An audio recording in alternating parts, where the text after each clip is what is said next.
ST channel પર તમારું સ્વાગત છે। આજે હું તમને અમારા પડોશી ભાભી સાથે કબડ્ડી રમ્યા એ વાત કરવા જઈ રહ્યો છું। મજા આવશે, વાર્તા જરૂર સાંભળજો। મારા ઘરની બાજુમાં એક કપલ રહેવા આવ્યું હતું। એમની ઉંમર 28 વર્ષ અને 30 વર્ષ। રાજેશભાઈ અને આશાભાઈ બંને ખૂબ જ મળતાવડા સ્વભાવના હતા। એ રહેવા આવ્યા અને 2 દિવસમાં જ મારી સારી એવી ઓળખાણ થઈ ગઈ। મારા મમ્મીએ આશાભાભીને નાના મોટા કામ માટે મારી મદદ લેવા કહેલું, એટલે ભાભી મને કંઈ કામ હોય તો બોલાવી લેતા। થોડા દિવસ પછી રાજેશભાઈ પાછા અમેરિકા જતા રહ્યા। હવે ભાભી ઘરે એકલા હતા। ભાભીની ઉંમર 28 વર્ષ હતી, પણ એ કોઈ કોલેજની છોકરીથી કમ નહોતા લાગતા।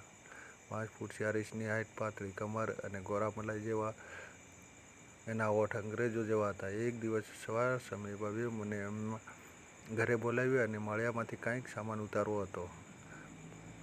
મમ્મીએ મને એમના ઘરે જવાનું કહ્યું। હું પણ હાલ જ ઉઠ્યો હતો, એટલે મારી સાથે મારો પોપટ પણ ઉઠેલો હતો। એ થોડો નરમ પડ્યો એટલે તરત જ ભાભીના ઘરે ગયો। એ વખતે મેં ટી-શર્ટ અને ચડ્ડો જ પહેર્યો હતો।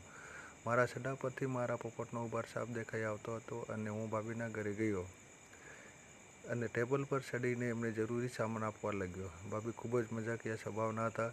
એમણે મજાકમાં જ કહ્યું કે હજુ સરખો ઉઠ્યો નથી લાગતો। મને કંઈ ખાસ આઈડિયા આવ્યો નહીં, એટલે મેં સામાન્ય જવાબમાં આનાથી વધારે કેટલો ઉઠો એમ કહી દીધું।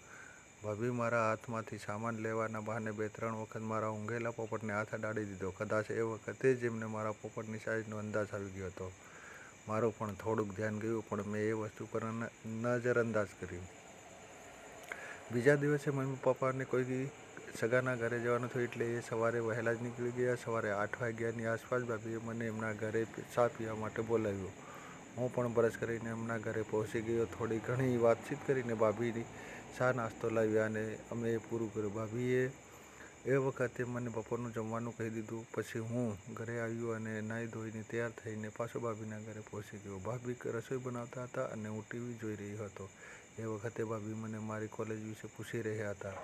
વાતમાં જ એમણે મારી ગર્લફ્રેન્ડ વિશે પૂછી લીધો। મેં જવાબ આપ્યો કે ક્યાં એવા નસીબ મારા, એટલે મેં એ બધું સમજી ગયા અને હવે હું અને ભાભી જમવા બેઠા। એ વખતે ટીવીમાં રોમેન્ટિક સીન ચાલી રહ્યો હતો, એટલે મેં એ ચેનલ બદલી નાખી તો બીજી ચેનલ પર પણ એવો જ સીન આવી રહ્યો હતો। ભાભી મારી સામું જોઈને હસવા લાગ્યા। હવે અમે જમી રહ્યા અને હું ઘરે જવાની તૈયારી કરતો હતો। ભાભીએ મને બપોરે તેમના ઘરે જ સૂઈ જવાનું કહ્યું। મેં પણ એમની વાત માની લીધી। ભાભી જમ્યા પછી ઘરમાં બધા કામ પતાવીને મારી પાસે આવીને બેસી ગયા અને વાતો કરવા લાગ્યા। વાતોમાં મને બધું જ પૂછી લીધું। મેં પણ કહી દીધું કે હું હજુ વર્જિન છું। થોડી વાર વાતો કર્યા પછી ભાભીએ ઊંઘવા માટે બેડરૂમમાં જવા કહ્યું, એટલે હું એમના બેડરૂમમાં જઈને આડો પડ્યો। થોડી વાર પછી બેમાંથી દરવાજો ખખડ્યો અને પછી ખુલી ગયો। ભાભી શોર્ટ અને ટી-શર્ટ પહેરીને દરવાજામાં ઊભા હતા। ખૂબ જ મસ્ત લાગી રહ્યા હતા। પહેલાં તો હું પણ ગભરાઈ ગયો, પણ પછી બધું સમજી ગયો। ભાભી મારી પાસે આવ્યા અને બેડ પર બેસી ગયા। ઘરના બધા જ દરવાજા અને બારીઓ બંધ હતા। હવે એ મારા ગાલ અને ગળા પર હાથ ફેરવવા લાગ્યા। હું પણ એમની છાતી પર હાથ ફેરવવા લાગ્યો। ભાભી એકદમ અસપરા જેવા લાગતા હતા। મેં એ દિવસે નાઇટ પેન્ટ અને ટી-શર્ટ પહેર્યું હતું, એટલે મારા નાઇટ પેન્ટના ઉપરના મારા પોપટનો આકાર સ્પષ્ટ દેખાઈ રહ્યો હતો। હવે મેં મારી આંખો ભાભીની આંખોમાં નાખીને જોયું તો એમની આંખોમાં પ્રેમની ભૂખ દેખાઈ આવી અને મેં એક સેકન્ડનો પણ વિચાર કર્યા વગર મારા હોઠ એમના હોઠ પર મૂકી દીધા અને ધીમે ધીમે લિપ લોક કરવા લાગ્યો। એ વખતે હું મારા હાથ એમની પીઠ પર અને એમના ગળા પર ફેરવી રહ્યો હતો। એમનો પણ એક હાથ મારા પોપટ પર અને બીજો હાથ મારી છાતી પર ફેરવી રહ્યા હતા। હવે ધીમે ધીમે મેં એમનું ટી-શર્ટ ઊંચું કરીને ઉતારી દીધું અને ભાભીના બંને કબૂતર મારી નજર સામે આવી ગયા। એ એકદમ કડક લાગતા હતા। મેં મારા એક હાથે એક કબૂતરને દબાવવાનું ચાલુ કર્યું અને બીજા કબૂતરને કિસ કરીને ચૂસવાનું ચાલુ કર્યું। ભાભી ખૂબ જ ગરમ થઈ રહ્યા હતા। હવે મેં મારો એક હાથ ભાભીના શોર્ટ પરથી જ એમની ગુફા પર ફેરવી દીધો અને ભાભીના મોંમાંથી શીશ નીકળી ગઈ। હવે મેં મારું ટી-શર્ટ નીકાળી દીધું અને નાઇટ પેન્ટ પણ નીકાળી। હવે હું માત્ર બ્લેક કલરના જોકીના જાંઘિયામાં જ હતો, જે ખૂબ જ સેક્સી લાગી રહ્યો હતો અને મારા 7 ઇંચના પોપટને ઢાંકવા અસમર્થ હતો। હવે મેં ભાભીનું શોર્ટ પણ નીકાળી દીધું અને અમે બંને બેડ પર નાંગા હતા અને ભાભી મારા પોપટને જાંઘિયા પરથી જ હાથ ફેરવીને રમાડી રહ્યા હતા। મારો પોપટ પણ પૂરજોશમાં ઊભો થઈ ગયો હતો અને હવે ભાભીએ મારો જાંઘિયો પણ નીકાળી દીધો અને મારો કુતુબ મિનાર એમની નજર સામે ઝૂલવા લાગ્યો। ભાભી મારા કુતુબ મિનારને હાથમાં લઈને પ્રેમથી રમાડવા લાગ્યા અને કિસ પણ કરવા લાગ્યા। ધીમે ધીમે એમણે મારા પોપટનો ટોપો મોઢામાં લઈને અને ચૂસવા લાગ્યા. મારો પોપટ 2 ઇંચ જેટલો જાડો હોવાથી માંડ એમના મોંમાં જઈ રહ્યો હતો.